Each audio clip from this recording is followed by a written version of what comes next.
A billionaire tried to ruin her wedding with one cruel act, but karma hit back fast. This is Isabella's story, a tale that began on what should have been the happiest day of her life and turned into a lesson she would never forget. If you love stories about justice, family, and the power of inner strength, stay with us until the end. And don't forget to like this video, subscribe to our channel, share it with your friends, and drop your thoughts in the comments below. Now let's dive in. The morning of Isabella's wedding dawned bright and clear over the sprawling gardens of the Magnolia Grove estate in Savannah. She stood before the full-length mirror in her bridal suite, adjusting the delicate lace sleeves of her ivory gown, her heart fluttering with anticipation. Everything had been planned to perfection: the white rose arrangements, the string quartet, the reception menu that had taken months to finalize. Nathan, her groom, was the love of her life, a kind-hearted investment banker who had swept her off her feet 2 years ago at a charity gala. Today, they would become husband and wife, surrounded by everyone who mattered.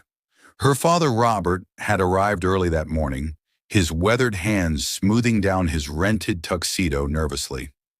Robert was an electrician, a man who had spent 30 years climbing utility poles and rewiring homes across the county. His calloused fingers told the story of hard work and sacrifice, of every overtime shift he had taken to put Isabella through college. She had hugged him tightly when he arrived, tears pricking her eyes. "You look so handsome, Dad," she had whispered, and he had smiled that gentle smile of his, the one that always made her feel safe. Beside Robert stood Diane, her stepmother of 5 years. Isabella's relationship with Diane had always been cordial but distant.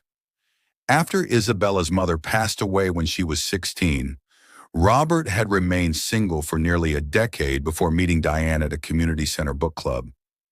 Diane was quiet, almost invisible in her simplicity.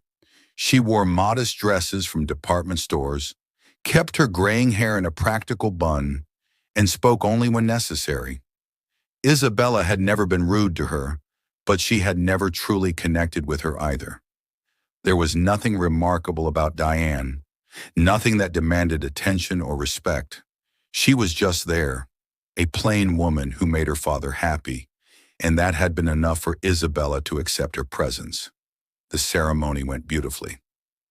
Isabella walked down the aisle on her father's arm, her eyes locked on Nathan's joyful face.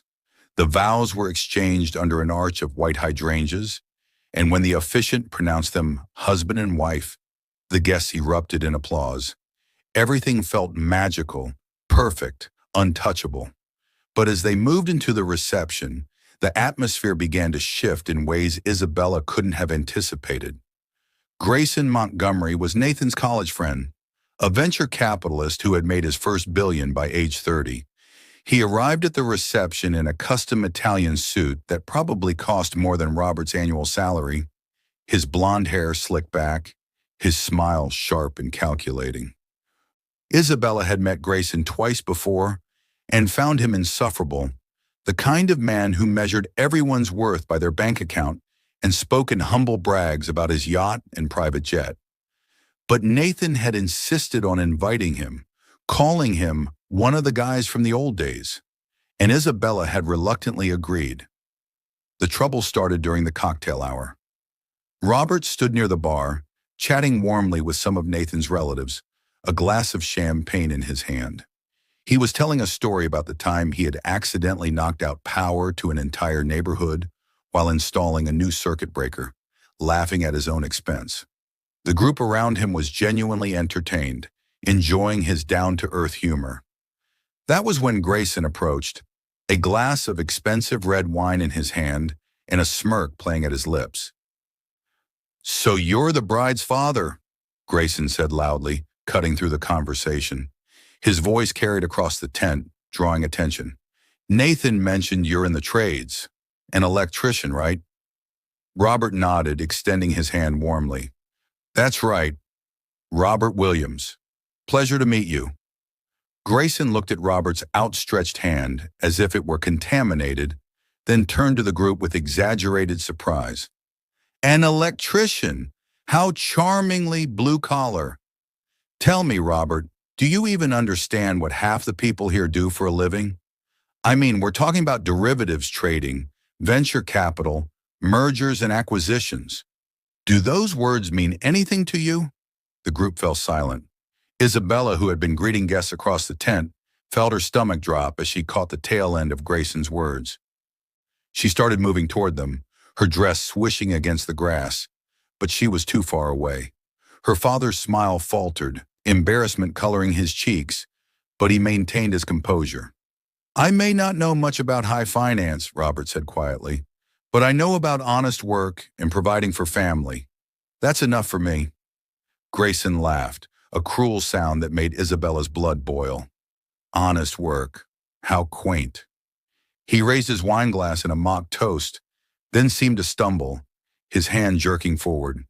The deep red wine splashed across Robert's chest, staining the white dress shirt beneath his tuxedo jacket in a spreading crimson bloom. Gasps rippled through the nearby guests. Isabella's hand flew to her mouth in horror. Robert stood frozen, looking down at the ruined shirt, humiliation written across his features. Grayson stepped back with exaggerated shock, though his eyes glittered with satisfaction. "Oh my goodness, how clumsy of me!" Grayson exclaimed, not bothering to hide his smirk. "I'm so sorry. I suppose I'm not used to standing so close to, well, working people. They make me nervous." That was the moment everything changed. Before Isabella could reach her father, before Nathan could intervene, a calm voice cut through the chaos like a blade through silk. "Grayson Montgomery." Everyone turned. Diane stood 3 feet from Grayson, her posture perfectly straight, her eyes hard as steel. She looked different somehow, transformed. The mousy stepmother, who usually faded into the background, now commanded the space around her, with an authority that seemed to radiate from her very core. The reception tent fell into an eerie silence. Diane took one measured step forward, her simple lavender dress suddenly seeming less plain and more deliberate, as though she had chosen understatement as a strategy rather than a default. Her gray eyes, which Isabella had always thought looked tired and unremarkable, now blazed with an intensity that made Grayson's smirk falter. "I said Grayson Montgomery," Diane repeated, her voice carrying effortlessly across the space without her needing to raise it. There was something in her tone, a quiet command that made everyone instinctively lean in to listen. "Son of Richard and Patricia Montgomery, CEO of Apex Ventures Capital, graduate of Princeton, class of 2012. Grayson's eyebrows shot up in surprise. He hadn't expected this ordinary-looking woman to know anything about him, much less recite his credentials like she was reading from a dossier. He recovered quickly, that arrogant smile sliding back into place. "I see my reputation precedes me," he said with a slight bow, mocking in its execution. "And you are?" "Someone who knows exactly who you are," Diane replied evenly. She turned to Robert, who still stood frozen with wine dripping down his shirt, and gently touched his arm. "Robert, dear, why don't you go change? I packed an extra shirt for you in the car. Second row blue garment bag. I had a feeling we might need it." Robert looked at his wife with confusion and gratitude mingling on his face. Isabella watched this exchange, her mind racing. Diane had packed an extra shirt? When had her stepmother become so thoughtful, so prepared? And why was she speaking with such confidence, such authority? "Diane, you don't have to," Robert began, but Diane squeezed his arm gently. "I know I don't have to," she said softly, her eyes still locked on Grayson. "I want to. Go ahead, sweetheart. This won't take long." As Robert hurried away, Isabella finally reached the scene, Nathan close behind her.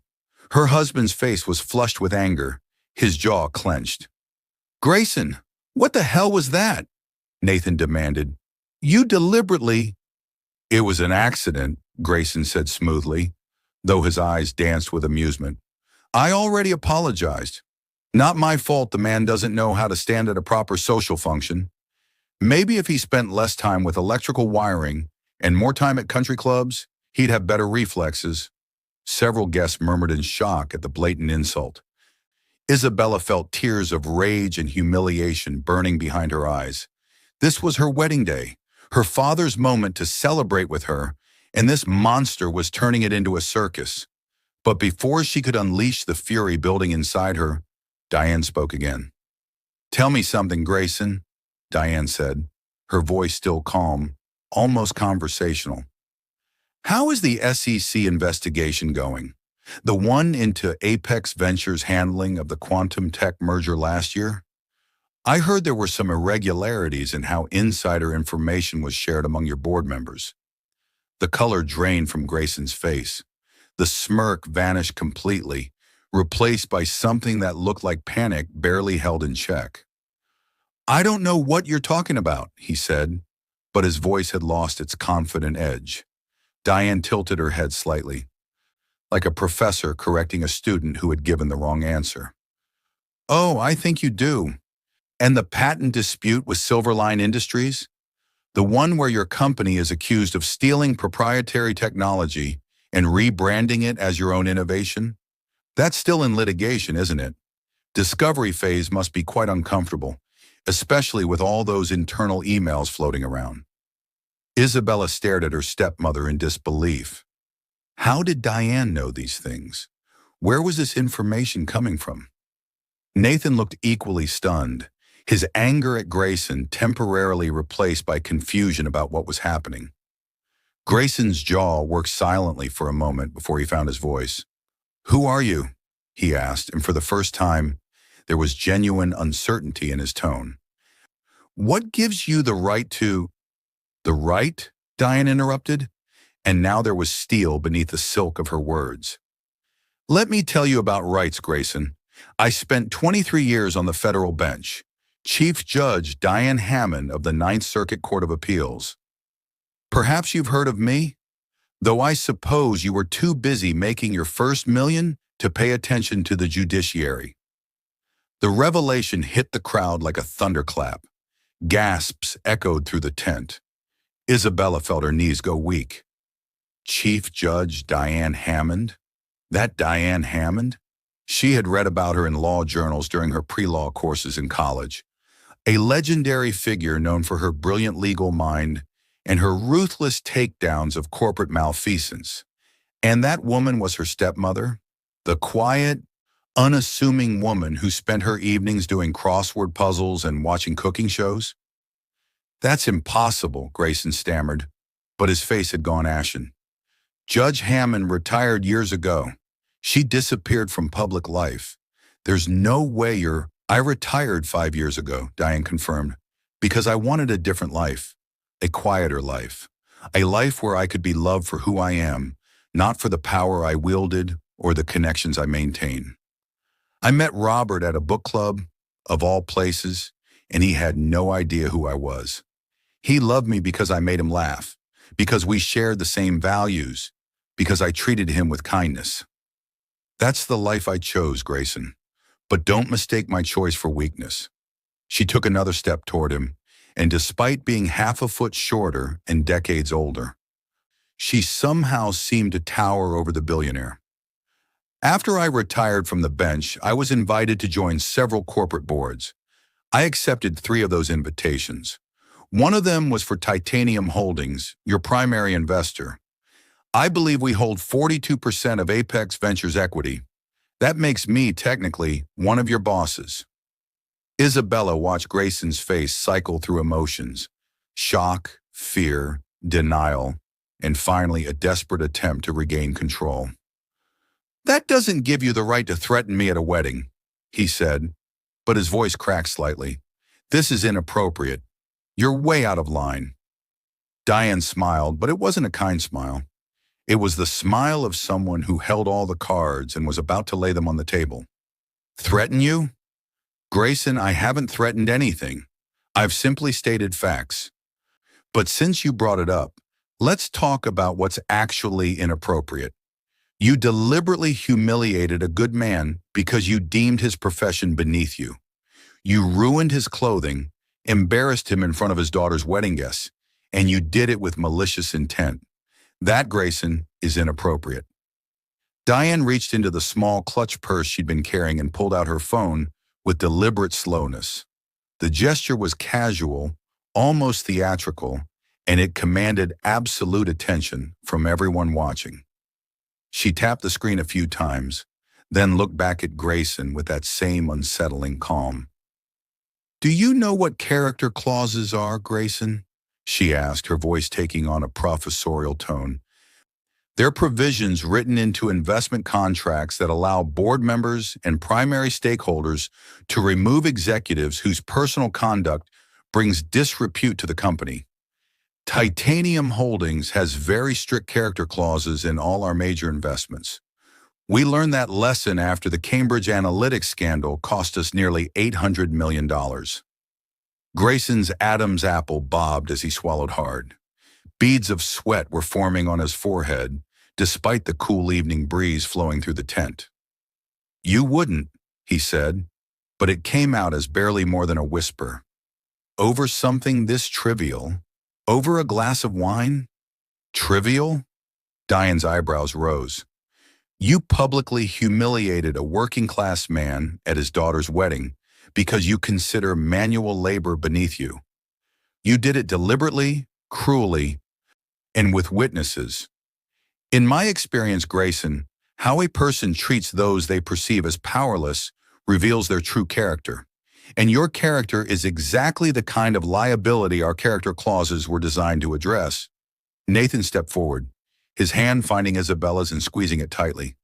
"Mrs. Hammond," he said respectfully, and Isabella noticed how naturally the formal title came to him now. "I had no idea about any of this. I'm so sorry. Grayson he's completely out of line." "You have nothing to apologize for, Nathan," Diane said, her voice softening slightly when she addressed her new son-in-law. "You're a good man who made the mistake of keeping company with someone who doesn't share your values. That's not a crime, just a learning opportunity." She turned her attention back to Grayson, and the warmth evaporated from her expression. "But Grayson here has made a career of looking down on people. This isn't an isolated incident. It's a pattern." She began scrolling through her phone, reading aloud. "June 2023, you were removed from the board of the Children's Hospital Foundation after staff complained about your treatment of the cleaning crew. September 2023, you settled a harassment lawsuit with a former assistant, Jessica Ramirez, who claimed you created a hostile work environment based on her immigrant background. The settlement included a non-disclosure agreement, but civil court records are public, Grayson. March 2024, you were disinvited from the Tech Innovation Summit after making disparaging comments about the keynote speaker's state school education." With each item Diane listed, Grayson seemed to shrink. The arrogance that had radiated from him earlier was evaporating, replaced by something that looked like genuine fear. Several guests had pulled out their own phones, clearly searching for information about both Diane Hammond and Grayson Montgomery. The whispers were growing louder, more agitated. "None of that matters," Grayson said desperately, looking around at the crowd as if searching for allies.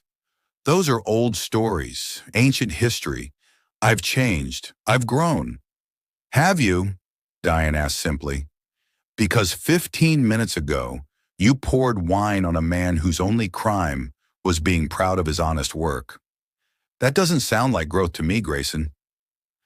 That sounds like the same entitled bully who's been skating by on family money and venture capital luck while treating everyone around him like servants." Isabella felt something shift inside her chest, a mixture of awe, gratitude, and shame. Awe at the power Diane wielded so effortlessly. Gratitude that someone was finally standing up for her father. But also shame, deep and uncomfortable, because she realized she had been guilty of her own form of dismissiveness toward Diane. She had looked at her stepmother's plain dresses and quiet demeanor and decided she wasn't worth getting to know deeply. She had made assumptions based on appearances, just like Grayson had done with her father. Robert returned then, wearing a fresh white shirt, his composure mostly restored, though his eyes still held traces of hurt. He stopped short when he saw the tableau before him, his wife facing down the billionaire, the entire reception watching in rapt silence. "Diane? What's going on?" Diane's expression softened instantly when she looked at her husband. "Just having a conversation, sweetheart. Grayson was just about to apologize to you. A real apology this time. Weren't you, Grayson?" Grayson's mouth opened and closed several times. The man who had been so quick with cutting remarks earlier now seemed incapable of forming words. Finally, he managed, I'm sorry. It was wrong. I shouldn't have." "You shouldn't have what?" Diane prompted, her voice sharp again. "Be specific." "I shouldn't have disrespected you, sir," Grayson said to Robert, and this time there was genuine fear in his voice. "Your work is valuable, important. I was out of line. I apologize." Before Robert could respond, a commotion erupted near the entrance to the tent. Two elegantly dressed people, a man in his 60s with silver hair and a woman dripping in diamonds, rushed forward with expressions of absolute horror on their faces. Isabella recognized them from the wedding program. Richard and Patricia Montgomery, Grayson's parents. "Grayson Alexander Montgomery," Patricia hissed, grabbing her son's arm with surprising force. "What have you done?" Richard Montgomery approached Diane with his hands raised in a placating gesture, his face pale. "Judge Hammond, I had no idea you would be here. If I had known, I would have never allowed—" He shot a furious glare at his son. "This is inexcusable. Absolutely inexcusable." "Mr. and Mrs. Montgomery," Diane acknowledged them with a slight nod. "I'm surprised you're here. I thought you'd be in Monaco for the charity regatta." "We flew back this morning for the wedding," Patricia said quickly, still gripping Grayson's arm like he might try to escape. "If we had been here earlier, this never would have happened. Judge Hammond, please accept our deepest apologies. Our son's behavior is appalling." Grayson looked between his parents and Diane, realization dawning on his face. "You know each other?" "Your mother and I served on the National Arts Council together for 6 years," Diane explained calmly. "Your father and I have been on 3 panels about corporate ethics and legal reform. They're good people, Grayson, which makes your behavior even more disappointing. They clearly tried to raise you better than this." Richard Montgomery's jaw clenched. "We're leaving," he announced, beginning to physically drag his son toward the exit. "Now, and Grayson, you and I will be having a very long conversation about your future with Apex Ventures." As the Montgomerys disappeared through the tent entrance, Grayson stumbling between his furious parents like a scolded child, the reception remained frozen in stunned silence. Then slowly, like ice beginning to thaw, applause began. It started with one of Nathan's cousins, then spread through the crowd until the entire tent erupted in appreciation. People weren't just clapping for Diane's defense of Robert. They were celebrating the rare sight of entitled arrogance meeting its match. Isabella stood rooted to the spot, her mind reeling. She watched Diane turn back to Robert with that same gentle expression she always wore at home. Saw her reach up to adjust his collar with tender familiarity. Heard her whisper something that made him smile despite everything. In that moment, Isabella felt the full weight of her own blindness crash down upon her. For 5 years, she had lived alongside a woman of extraordinary accomplishment and strength, and she had seen none of it. She had looked at Diane's department store dresses and seen ordinariness. She had listened to Diane's quiet voice and heard insignificance. She had watched Diane defer to Robert in decisions and assumed weakness. But Diane hadn't been weak.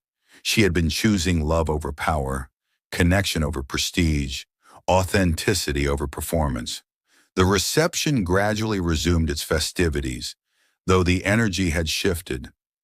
Guests approached Robert throughout the evening to shake his hand, to tell him they admired his work, to apologize if they had ever made him feel less than welcome in their circles. The incident with Grayson had inadvertently put a spotlight on the unspoken class divisions that existed even among people who considered themselves progressive and inclusive. But Isabella couldn't focus on the celebration. She found herself gravitating toward Diane, who had retreated to a quiet corner near the garden entrance, a glass of sparkling water in her hand. The older woman looked tired now, the adrenaline of confrontation fading into something more vulnerable. "Diane," Isabella said softly, approaching with hesitant steps. "Can we talk?" Diane turned and her expression was careful, guarded in a way Isabella had never noticed before. "Of course, sweetheart. Is everything all right?" "I don't know," Isabella admitted, her voice cracking slightly.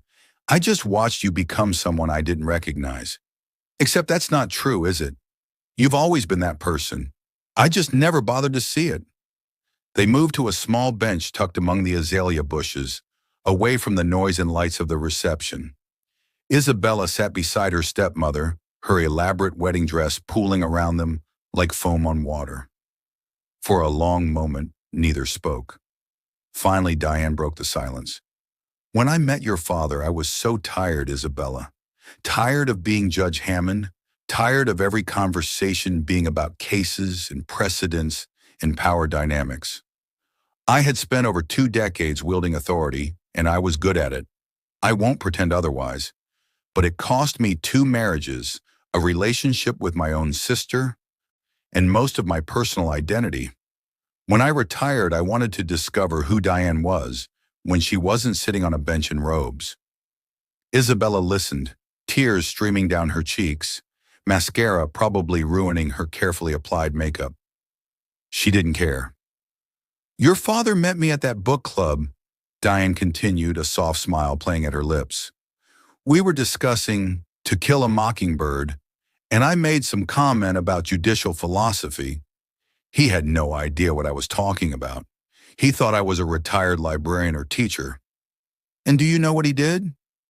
He asked me what I like to read for fun, not to impress anyone, not for work, just for me. No one had asked me that in 30 years. "Why didn't you tell us?" Isabella asked, her voice barely above a whisper. "Why keep it secret?" Diane turned to face her fully, taking Isabella's hands in her own. "Because I wanted to be loved for who I am now, not who I was. I wanted your father to love me because I make him laugh, because we share morning coffee in comfortable silence, because I know exactly how he likes his eggs. Not because I had power or connections or prestige." She paused, her eyes searching Isabella's face. "And I suppose I wanted you to love me, or at least accept me, for the same reasons. But I understand now that might have been unfair. By hiding my past, I gave you nothing to build a connection on. I became invisible by choice." "You weren't invisible tonight," Isabella said through her tears. "Tonight you were magnificent. You stood up for my father when I was still trying to figure out what to do. You knew exactly what to say, exactly how to handle Grayson. You were," she struggled to find the words, "you were everything I should have seen all along." Diane squeezed Isabella's hands gently. "Here's something I learned on the bench, Isabella. The most important cases I ever heard weren't the high-profile ones that made the news. They were the quiet ones, the custody disputes, the small claims, the cases where ordinary people needed justice just as much as corporations or celebrities. Those cases taught me that dignity isn't determined by status. Your father has more dignity in his weathered hands than Grayson Montgomery will ever possess in his entire fortune." Isabella nodded, understanding flooding through her like light through a breaking storm. "I judged you," she confessed. "Maybe not out loud, maybe not consciously, but I did. I looked at your clothes and your quiet manner, and I decided you were just ordinary, simple. I never tried to know you deeper than the surface, and that's exactly what Grayson did to my father tonight, isn't it? I'm guilty of the same kind of judgment." Yes, Diane said simply, not sugarcoating the truth. But recognizing that is the first step toward changing it. Grayson will probably never recognize his prejudices. That's why his parents had to drag him away like a misbehaving teenager. But you're sitting here, on your wedding day, examining your own biases. That takes courage, Isabella. They sat together in silence for a moment, the sounds of the reception filtering through the garden. Laughter, music, the clink of glasses. Isabella realized that this conversation, painful as it was, mattered more than the perfect photographs or the choreographed first dance. This was the real gift of her wedding day. What happened to Grayson? Isabella finally asked. After tonight, I mean. Will there be consequences? Diane's expression turned thoughtful. That depends on several factors. The character clauses I mentioned are real, and his behavior tonight was witnessed by dozens of people, many of whom have their own connections in the business world. But more than that, his parents are deeply embarrassed. Richard Montgomery built his reputation on ethical business practices. This reflects poorly on their family legacy. She paused. I made some calls while you were cutting the cake. Grayson will be removed as CEO of Apex Ventures within the week. The board was already unhappy with his leadership. Tonight just gave them the justification they needed. Isabella absorbed this information, feeling a complicated mix of satisfaction and sadness. Satisfaction that justice was served, but sadness that it had come to this at all. Do you think he'll learn from this? Honestly, probably not, Diane admitted. Men like Grayson rarely do. They'll blame everyone else. His parents for embarrassing him, me for wielding power, your father for being too sensitive. The truly wealthy often insulate themselves from consequences so effectively that even losing a CEO position feels temporary to them. But that's not our concern, Isabella. Our concern is learning from our own mistakes. Robert appeared then, navigating through the garden with 2 plates of wedding cake. There you two are, he said warmly. Everyone's looking for the bride, but I figured you might need a moment. He handed each of them a plate, then sat on Isabella's other side, completing their small circle.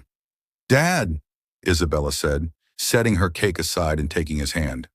I'm so sorry about what happened. You didn't deserve that humiliation. Robert shook his head, squeezing her hand back. It wasn't your fault, Princess. And honestly, watching your stepmother dismantle that pompous fool was worth a ruined shirt.